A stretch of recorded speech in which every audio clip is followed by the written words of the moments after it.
শুভ সকাল বন্ধুরা। ভালো আছেন তো সব? আজকে একটা খুব টাচি বিষয় নিয়ে কথা বলব। দেখুন, এখন ছেলে-মেয়ে দুজনকেই সমানভাবে মানুষ করে।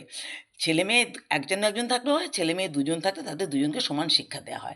মেয়েরা আজকাল ট্রেন চালাচ্ছে, প্লেন চালাচ্ছে, মহাকাশে যাচ্ছে, ও দেশ চালাচ্ছে, এমনকি শাস্ত্রজ্ঞ হয়ে পুজো করছে, বিয়ে দিচ্ছে এবং মানুষ তাদের পৌরোহিত্যটাকে মেনে নিয়েছে এবং অত্যন্ত সম্মানের সঙ্গে তাদের নিয়ে যাচ্ছে।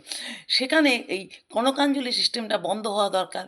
এখন তো আইন মেয়েদের অনেক অধিকার দিয়েছে। তারা সারনেম পর্যন্ত যে শ্বশুরবাড়ি নিতে হবে বাধ্যবাধকতা কিছু নেই। তারা বাপের বাড়ির সারনেম ব্যবহার করতে পারছে। সম্পত্তির তাদের অধিকার হচ্ছে।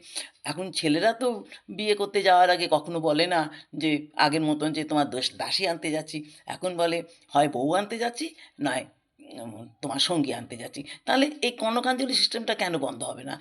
কেন মেয়েরা যাওয়ার আগে মায়ের আঁচলে দুমুঠো চাল ফেলে দিয়ে বলবে মাতৃঋণ শোধ করলাম? মাতৃঋণ পিতৃঋণ কি কোনোদিন শোধ হয় না? হতে পারে। একটা কথা আছে, তাতে শাস্ত্রীয় কোনো ব্যাখ্যা নেই বা শাস্ত্রীয় কোনো সম্মতি নেই যে ওই দুমুঠো চাল মায়ের ফেলে দেয়, অর্থাৎ মেয়ে এক লক্ষ্মী, চাল এক লক্ষ্মী, এক লক্ষ্মী চলে যাচ্ছে কিন্তু তোমার আঁচলে লক্ষ্মী বাঁধা থাকছে। এটা কথার কথা। এটার কিন্তু কোনো মূল্য নেই। আজকাল বিয়েতেও তো ৭ পাকে বাঁধা বা অগ্নিসাক্ষীর মূল্যটা কমে গেছে। মূল্য হচ্ছে রেজিস্ট্রেশন। রেজিস্ট্রেশন যতক্ষণ পর্যন্ত না হচ্ছে আইনত সে বিয়ে কিন্তু সিদ্ধ নয়। অর্থাৎ সেটাও আমরা মেনে নিয়েছি। আমরা তো অনেক কিছু মেনে নিয়েছি। তাহলে সেই পুরনো দিনের রীতি নিয়ে কেন কনকাঞ্জলি ধরে বসে থাকবো? এটা তো বন্ধ হওয়া উচিত। কেন সে পিতৃঋণ শোধ করবো? কেন মাতৃঋণ শোধ করবো? এগুলো শোধ করবো না। এমনিই যাবো শ্বশুরবাড়িতে।